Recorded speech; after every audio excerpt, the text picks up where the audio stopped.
السلام عليكم، ازيكم يا حبايبي؟ عاملين ايه؟ بصوا بقى، النهارده هشارككم اليوم بتاعي كله، وفي مفاجأة كده حلوة، ويا رب يا رب تعجبكم. بصوا بقى، ابني النهارده لقيته بيحضر العلاج بتاع الكلب بتاعه وطالع ينضف له. قلت له تعالى ايه اصورك ونوري للناس وانت بتهتم بالكلب بتاعك كده. الاستاذ اللي ما بيشيلش حاجه من الارض في البيت بينضف الكلب بتاعه.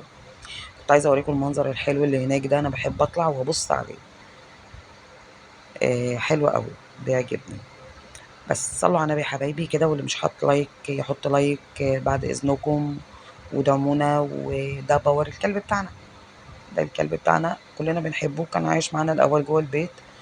موضوع الصلاة بقى وكده، ويعني الموضوع صعب ان كلب يعيش في البيت، خصوصا لو في صالة في البيت وكده، فمش هينفع. كنت واخدة المية معايا فوق عشان اشرب وانا بصور ابني وهو بينضف للكلب بتاعه. وبعدين نزلت بقى لقيت بنتي جايبه له اللي كده، هوريها لكم. اتبسطت وخدتها ونزلنا وقعدنا نلف شوية في المحلات، وهوريكم شوية محلات والأسعار، المايوهات الكاش وأسعار البناطيل والبلوزات في فيصل في شارع ضياء.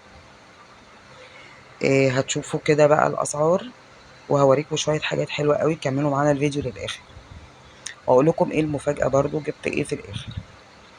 بصوا الغروب كان شكله حلو، عجبني. بصوا جبت بقى الحاجة دي من فوق، لقيتها فوق رحت جايباها وأنا نازلة، بس كنت بشاهدكم على ولادي. ربنا يهديهم يا رب، ادعوا لهم ربنا يهديهم. اللي أول مرة يشوفني أنا أم الأبطال أم سينا. بصوا بقى، هنا خلاص نزلنا. اللي مش عامل اشتراك يا جماعة يعمل اشتراك، شجعونا ان احنا نكمل. ربنا ييسر الامور ان انا اصفي مشروعي القديم، وقلت هكمل في محتوى وانا قاعدة في بيتي، فيا ريت تدعموني. انا صليت طبعا صلاة استخارة قبل ما اعمل اي حاجة او اخد اي خطوة في حكاية ان انا اصفي مشروعي القديم. ونزلت اجيب موبايل جديد علشان هكمل بإذن الله في المحتوى. ادعوا لي ربنا ييسر الأمور، ويجعل لي يعني رزق حلال في المجال بتاع اليوتيوب. هنا بقى كنت بوريكم أشكال الشنط، وكنت بوريكم كمان البلوزات وأسعارها. بصوا ب75 جنيه وب150 وب150 بلوزات حلوة قوي. هنا كنت دخلت خلاص المحل، تمت العملية بفضل الله. جبت الموبايل وجبت، احتفلت أنا وبنتي بقى، وجبنا آيس كريم و... وجبنا عصير احتفالا بقى بالموبايل الجديد.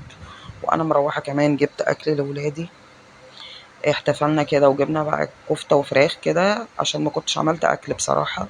كان اليوم كنت امبارح مشغوله، وقبليه كنت مشغوله في حكايه ان انا بصفي حاجتي وبصفي مشروعي القديم. والحمد لله رب العالمين، ربنا ييسر الامر، فالحمد لله. ان شاء الله يكون محتوى خفيف على قلوبكم وتحبوني، ويكون خير ليا ولولادي.